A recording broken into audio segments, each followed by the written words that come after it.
এই ক্লাসটিতে আমরা pituitary gland, তার হিস্টোলজি এবং তার ফাংশন সম্পর্কে দেখব।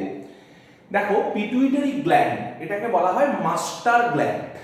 মাস্টার গ্ল্যান্ড কেন বলা হয় না, এই গ্ল্যান্ডটা মস্তিষ্কের মধ্যে উপস্থিত থেকে, এবং এটা একটা খুব ছোট্ট গ্ল্যান্ড যার ওজন অলমোস্ট 0.5 গ্রাম ইন হিউম্যান। এত ছোট একটা গ্ল্যান্ড, এবং সেটা মস্তিষ্কের স্ফেনয়েড অস্থির সেলাটার্সিকা প্রকোষ্ঠের মধ্যে আছে, আন্ডার দ্য হাইপোথ্যালামাস। এরকম একটা স্মল গ্ল্যান্ড হওয়া সত্ত্বেও it can control the whole endocrine glands, all types of endocrine glands of our body. So it is known as master gland. Okay, now এটা যদি আমরা হিস্টোলজিটা দেখি তাহলে দেখবো যে হিস্টোলজিতে দুটো পার্ট আছে, মূলত দুটো পার্ট আছে। অ্যাডিনোহাইপোফাইসিস, অ্যাডিনোহাইপোফাইসিস মানে হচ্ছে অ্যান্টেরিয়র পার্ট বা সামনের পার্ট, আর একটা রয়েছে পিছনের দিকের part, that is known as neurohypophysis. আমরা যদি একটা ছবি দেখি, এটা this is the histology of pituitary gland, তাহলে adenohypophysis or anterior part, this is the anterior part, and neurohypophysis is the posterior part. Another part is there that is known as middle part. Okay, anterior part যদি আমরা সামনে দিকে দেখি তাহলে দেখো এইটা হচ্ছে পার্স ডিস্টালিস, এই রকম জায়গাটা, আমি যে জায়গাটা নীল রঙে মোটামুটি পয়েন্টিং করলাম, এই অঞ্চলটা মোটামুটি ভাবে this is the pars distalis. তারপরে রয়েছে 2 নম্বর স্থান, এই যে ডটেড স্ট্রাকচার আছে but in the middle, that is known as pars intermedia. আর 3 নম্বরে রয়েছে পার্স টিউবারেলিস, এই সাইডের দিকে টিউবুলার পার্ট, এটা বা এই সাইডের দিকে, সেটাকে বলা হয় পার্স টিউবারেলিস। এই জায়গাটা ভালো করে খেয়াল করবে, এদিকের ওই পার্টটা আর এই পাশেরও এই পার্টটা, this is known as pars tuberalis. Okay, 1 2 3, এখানে 1 2 3 যেগুলো দেওয়া আছে এখানে পয়েন্টিং এ সেগুলো। এবার আসি যে neurohypophysis, this is the posterior part, মানে এদিক থেকে যদি আমি দেখি this is the anterior part, this is the posterior part, তাহলে এই দিকটা পস্টেরিয়র, ওই দিকটা অ্যান্টেরিয়র, এই দিকটা অ্যান্টেরিয়র। তাহলে পস্টেরিয়র পার্টে 4 নম্বর এই জায়গাটা, this part is known as pars nervosa. Okay, এই জায়গাটাকে বলা হয়, এই রকম যে অঞ্চলটা, এই জায়গাটাকে বলা হয় মিডিয়ান এমিনেন্স। এবং এই যে টিউবের মতো স্ট্রাকচারটা দেখতে পাচ্ছ, this is known as sixth infundibulum. Okay, this is the total 6 parts in an adenohypophysis and neurohypophysis. তাহলে adenohypophysis এর তিনটে part, pars distalis, pars intermedia, pars tuberalis. neurohypophysis এর তিনটে part, pars nervosa, median eminence এবং infundibulum. ওকে, এই গেল এর histology বা বেসিক স্ট্রাকচারটা। এবার আমরা যদি দেখি যে এতে কাজ কি করে বা এর কোন অংশ থেকে কি কি ধরনের হরমোনগুলো বেরোয়, তার আমরা একটা ট্যাবুলার ফর্মে একটু দেখার চেষ্টা করি। তাহলে আমরা দেখব যে পিটুইটারি গ্ল্যান্ডের, আমি আগেই বলছিলাম যে মূল দুটো পার্ট, অ্যান্টেরিয়র পার্টকে অ্যাডিনোহাইপোফাইসিস বলে এবং পস্টেরিয়র পার্টকে নিউরোহাইপোফাইসিস বলে। আর একটা মিডল পার্ট আছে, but that is less important. অ্যাডিনোহাইপোফাইসিস থেকে কি কি হরমোন বেরোয় যদি আমরা একটু দেখি, তাহলে দেখতে পাবো যে এতে প্রথমত STH বা somatotrophic hormone or growth hormone is there. Next one ACTH, adrenocorticotrophic hormone. STH বা গ্রোথ হরমোন, এটা মূলত আমাদের বডি গ্রোথের ক্ষেত্রে হেল্প করে, পরে আমি ডিটেইলস কাজে আসবো। ACTH মূলত অ্যাড্রিনাল গ্রন্থিকে উদ্দীপিত করে, অ্যাড্রিনাল যে গ্ল্যান্ড আছে তাকে উদ্দীপিত করে। নেক্সট আসি TSH, that is thyroid stimulating hormone. The name also suggest that it influences thyroid gland. Okay, next gonadotropic hormone GTH, also name suggests it stimulates the gonads. Gonads means in males that is testes, in females ovary. Okay, GTH has different types of hormones. LH, luteinizing hormone. FSH, follicle stimulating hormone. ICSH, interstitial cell stimulating hormone. And the last one is PRL, prolactin. Middle part থেকে একটা hormone খরিত হয়, that is MSH, melanocyte sell stimulating hormone. এটা actually melanin পিগমেন্টেশনের ক্ষেত্রে তার একটা role আছে, but এর আর বিশেষ কিছু এর সম্পর্কে খুব বেশি বেরোয়নি এখনো পর্যন্ত। পস্টেরিয়র পার্ট থেকে মূলত দুটো হরমোন বেরোয়, one is oxytocin, another one is vasopressin. Vasopressin is also known as ADH, anti-diuretic hormone. These two hormones, oxytocin and vasopressin, are known as neurohormones. Why that is called neurohormone? Because these are secreted from neurohypophysis or posterior part of the pituitary gland.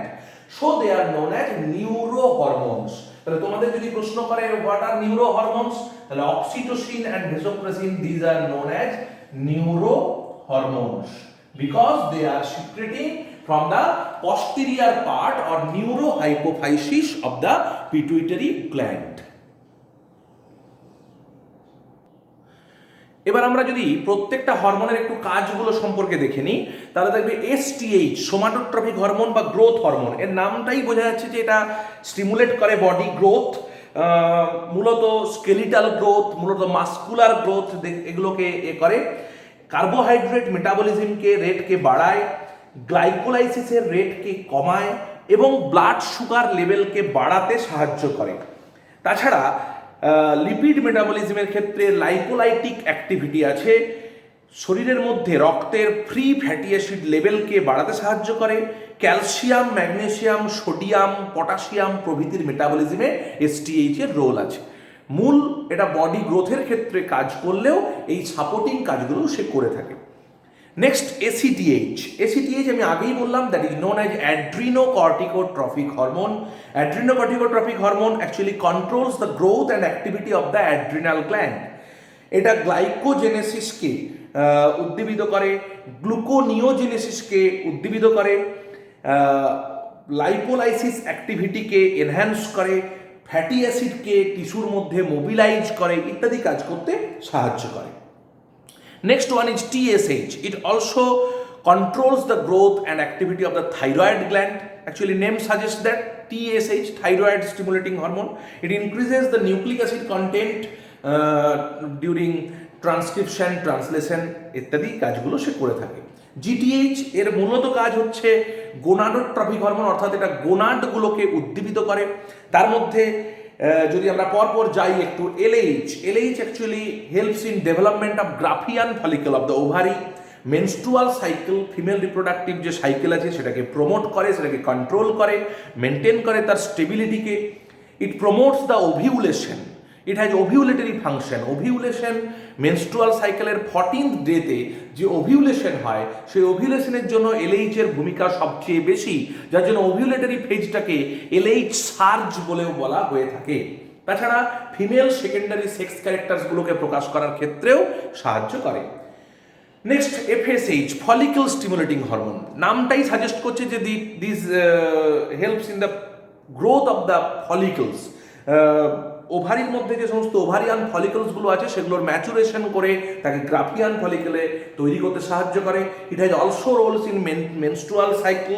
It regulates the ovulation and other হরমোনগুলোকেও এ regulate করতে সাহায্য করে। তাছাড়া পুরুষদের ক্ষেত্রেও FSH এর কিছুটা রোল আছে। সে শাটলি কোষকে উদ্দীপিত করে এবং ABP বা অ্যান্ড্রোজেন বাইন্ডিং প্রোটিন সেটাকে তৈরি করতে সাহায্য করে।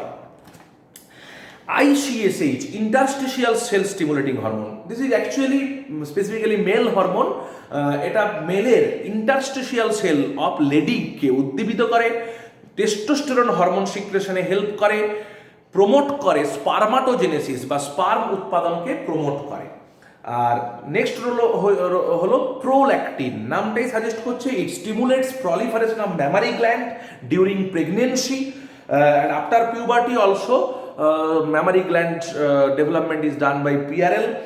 It also helps in increase of blood glucose level, carbohydrate metabolism ke stimulate kare. It helps in growth of secondary female characters, sex characters also. এই ইত্যাদি কাজগুলো হেল্প করে। MSH আমি আগেই বলেছি এটা লেস ইম্পর্টেন্ট হরমোন, এটা মেলানোসাইট সেল স্টিমুলেটিং হরমোন, অর্থাৎ আমাদের ত্বকে বা বিভিন্ন অংশে যে মেলানিন পিগমেন্টেশন তাতে সাহায্য করে। নেক্সট আসি oxytocin. It is also known as birth hormone because it facilitates child birth by contracting uterine muscle. ইউটেরাসের যে মাসেলগুলো থাকে সেগুলোকে কন্ট্রাক্ট করে চাইল্ড বার্থে হেল্প করে, তাই জন্য এটাকে বার্থ হরমোনও বলা হয়ে থাকে। ডিউরিং ল্যাকটেশন শাকিং রিফ্লেক্সে হেল্প করে। ম্যামারি গ্ল্যান্ড থেকে মিল্ক সিক্রেশনে, পিআরএল তো সিক্রেশনে হেল্প করে তোমরা দেখলে মিল্ক সিক্রেশনে, but oxytocin also helps in milk secretion. It produces hyperglycaemia, মানে high level of glucose in ব্লাডকে মেনটেন করে। It lowers blood pressure, blood প্রেশারকে কমাতে সাহায্য করে। তাহলে এই ধরনের কাজগুলো অক্সিটোসিনের রয়েছে। এছাড়া ভেসোপ্রেসিন, ভেসোপ্রেসিনের দেখো নামটাই সাজেস্ট করছে অ্যান্টি ডায়ুরেটিক হরমোন, অর্থাৎ এই ডাইউরেসিস প্রিভেন্ট করে, অর্থাৎ বেশি পরিমাণে জল যাতে আমাদের কিডনি দিয়ে না রিলিজ করে যায় কিডনি থেকে সেইটা মেনটেন করে, যার ফলে ADH actually increases the reabsorption of water in ডিসিটি, distal convoluted tubule of nephron. তাছাড়া এটা ব্লাড প্রেশারকে রেজ করে, রিডিউসেস হার্ট রেট ইত্যাদি কাজগুলোকে এ সাহায্য করে। এরপর আমরা দেখে নিই যে কিছু পিটুইটারি ডিসঅর্ডারস,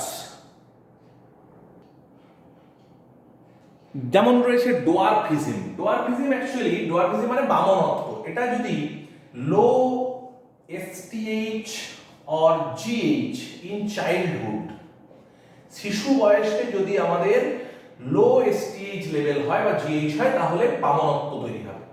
ঠিক একইভাবে তার উল্টো হচ্ছে high STH or GH in childhood, যদি বেশি STH করানো হয় প্রয়োজনের থেকে বেশি, প্রয়োজনীয় লেভেলটা গুরুত্বপূর্ণ তাহলে নর্মাল হাইট হবে, কিন্তু হাই লেভেল যদি হয়ে যায় acromegaly, high level of STH or GH in adult, এই জায়গাটা একটু খেয়াল রাখবে। মানে high level of STH or GH, আমি আবার একবার লিখে দিই, এটা যদি চাইল্ডহুডে হয় দ্যাট ক্যান ফর্ম জাইগান্টিজম, অতিকায়ত্ব, লম্বা হয়ে যাবে। আর অ্যাক্রোমেগালি হচ্ছে এক্ষেত্রে বেশি বয়সে যদি STH বা GH বেশি সিক্রেশন হয় সেক্ষেত্রে দেখা যাবে তাদের মাস্কুলার গ্রোথ বেশি হবে, চামড়াগুলো ঝুলে যাবে, মুখে চোখে বিভিন্ন রকমের অ্যাট্রফি সৃষ্টি হবে ইত্যাদি হবে। ডায়াবেটিস ইনসিপিডাস, অ্যাকচুয়ালি ADH, এটা যদি লো ADH সিক্রেশন হয়, মানে অ্যান্টি ডায়াবেটিক হরমোন যদি কম সিক্রেশন হয় সেটা যে কোনো সময়ই হোক, তাতে করে যেটা হবে যে ডাইউরেসিস অর্থাৎ লঘু মূত্র উৎপাদন বেড়ে যাবে, অর্থাৎ বারে বারে মূত্র ত্যাগ এর ইচ্ছা হবে, পিপাসা বেশি পাবে। এর তিনটে অ্যাকচুয়ালি লক্ষণ আছে, পলিফেজিয়া, পলিডিপসিয়া, পলিইউরিয়া। পলিফেজিয়া মানে বেশি খিদে পাবে, পলিডিপসিয়া তৃষ্ণা বেশি পাবে, জল তেষ্টা বেশি পাবে, আর পলিইউরিয়া বারে বারে ইউরিন হবে। তার কারণ তাদের ইউরিনে জলের পরিমাণ বেশি হবে, ডাইলিউট ইউরিন প্রডিউস হবে।